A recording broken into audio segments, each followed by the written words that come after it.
This is Joe Wayne, and welcome to Joe Wayne's American Horror Stories, Season 1, Episode 3, Karma Kills.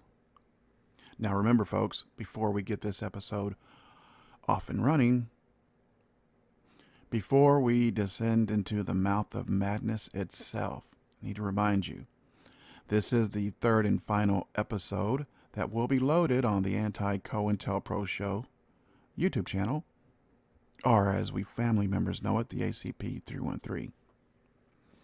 So folks, if you have not yet, please go to the actual channel of Joe Wayne's American Horror Stories. Like and subscribe. If you do in fact like the stories and would like to subscribe, please like and subscribe, and do it now. Because Episode 4 of Season 1 of Joe Wayne's American Horror Stories will be loaded exclusively on that channel. Again, if this thing is premiering live, because remember, we're a moving target, if it is actually uploaded to premiere, the links for the channel will be in the chat window. But also, if it's just loaded as a video, as a story, a standalone story, at the anticointelproshow.com or the Anti-COINTELPRO Show YouTube channel, then you guys are going to have to go ahead and check the links below in the description bar and subscribe to the new channel if you want to hear Episode 4. That will be the only place you can hear that episode and all other episodes after Episode 3. And with that being said, let's do this. Season 1, Episode 3, Karma Kills. Our story opens in 1919 Chicago, Illinois.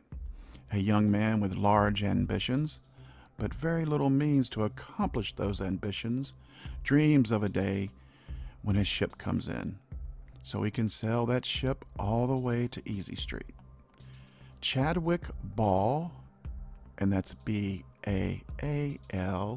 not B-A-L-L, rubs his hands together to retain just a little bit of heat in his nearly frostbitten hands as he is yelling with an overstrained, beaten down, and crackling voice. "Paper! Get your paper here! Paper! Get your paper here!"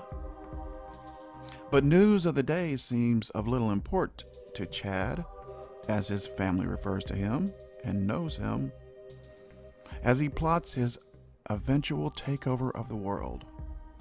One day he tells himself over and over and over again in his own head, "One day I will rule all of you that look down on me as if I am the shit under your feet to be discarded."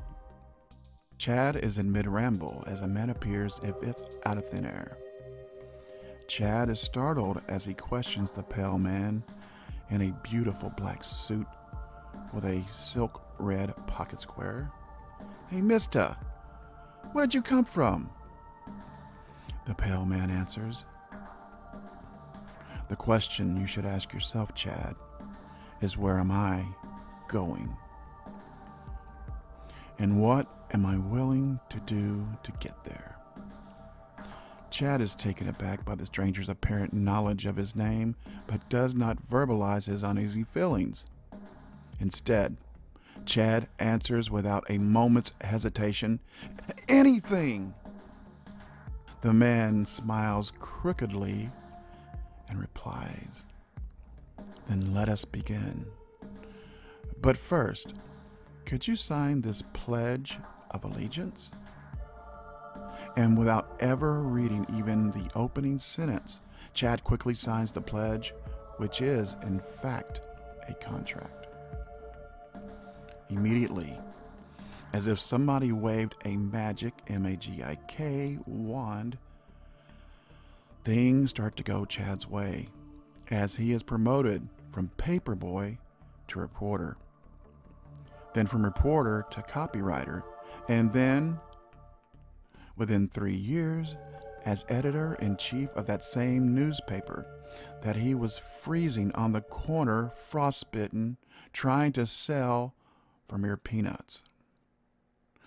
The years passed quickly for Chad, as if in a dream, and by 1933, he, on his second marriage and third son, started building a very large, influential group of movers and shakers right there in the city of Chicago, which, unbeknownst to anyone, he is now the silent kingmaker of. If you wanted anything done, no matter how secretive or criminal, you had to go through Chad and his ever-expanding group. By 1966, this group had amassed so much power and influence, it was now international in scope, and employed kings and global corporate heads that now run the world. And Chad is quite comfortable and secure in his reign of this ever increasingly evil group. Chad's group, that quietly brands themselves Ball's Billionaire Club, and remember, that's 2 A's, not 2 L's, are the BBC for short, and it's now turning 100 years old. And by this time, in 2019, Chad has passed some 13 years prior. His oldest son just turned 94, and having ruled his father's evil empire for so long, has been responsible for so much death and destruction all over the globe that he will never be able to wash the stain of blood that has nourished his evil family tree for a century now. It is Damien Ball's 94th birthday, and the leaders of the planet Earth, seen and unseen, are all in attendance to kiss the ring of the sun of darkness on Earth once again. The drinks flow. The party favors scream, as they always do at these ritualistic parties of the evil elite. Then, as if on cue, all of the private security personnel of the party's attendees pull their weapons and aim at the ones they have protected so well for so long. As if in a spell, they are all, to a man and a woman, staring silent, with their weapons drawn and trigger fingers on the ready. Damien screams in a violent, angry, demanding voice, "Do you know who I am?" The same pale man in the black suit with the red pocket square appears again as if out of thin air. The same man that was so eager to help Damien's father 100 years ago. And laughing, he answers Damien's questions. Yes, you are the son of the man whom wished to rule the world. And like he and every attendee at your party of darkness incarnate, never stop to ask or even wonder what the cost of such naked, unchecked power might be. The pale man smiles as he explains. Typically, I bargain for one soul at a time. But in you and your father's and your group's case, I am taking every one of you and your attendees of this party's entire remaining living and dead members of your dark family tree and your dark souls, and they will nourish my master for eons.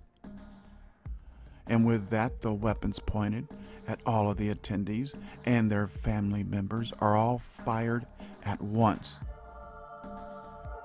as karma kills all of them for the crimes of their ancestors, for which they never once even attempted to atone or asked, what is the price for all of this power that I ask for with my hand outstretched instead of work for with honesty and integrity? Karma does indeed kill, but only if you ignore. This is Joe Wayne. Thank you all for listening to Season 1, Episode 3 of Joe Wayne's American Horror Stories, Karma Kills. So if you're there now watching this, go to the new channel, Joe Wayne's American Horror Stories, and like and subscribe immediately if you want more of it.